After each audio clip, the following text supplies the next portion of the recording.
आज सकाळी सकाळी आम्ही गेलो होतो अनयचं आधार कार्ड काढण्यासाठी, पण तिथे गेल्यावर समजलं की पहिले आई-वडिलांचं आधार कार्ड अपडेट करावं लागेल आणि मग बाळाचं आधार कार्ड निघेल. आता ह्या सगळ्या प्रोसेसला 7-8 दिवस लागणार होते, म्हणून त्याचं आधार कार्ड काढणं तर काही झालं नाही.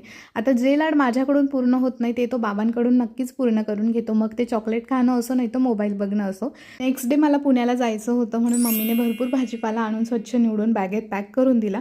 दुसऱ्या दिवशी मम्मी-पप्पा मला बस स्टॉपवर सोडायला आले आणि तिथे अनयची भरपूर रडारड झाली. त्याचं असं होतं की आजी बाबा तुम्ही पण माझ्यासोबत चला, नाही तर मी पण नाशिकमध्ये राहतो. पण बाबांना नेहमीप्रमाणे काम असल्यामुळे त्यांना आमच्यासोबत येणं तर काही पॉसिबल नव्हतं. कसाबसा त्यांना बाय केला, आनंदलाही समजवलं आणि आम्ही पुढे निघालो. सिन्नरमध्ये येताच बसचं इंजिन खराब झालं, ज्यामुळे बस बंद पडली आणि सगळ्या प्रवाशांची खूप धावपळ झाली. 2-3 तास वेट केल्यानंतर कशीबशी आम्हाला दुसरी एक बस भेटली, ज्यात पण आम्हाला लास्टचं सीट भेटलं.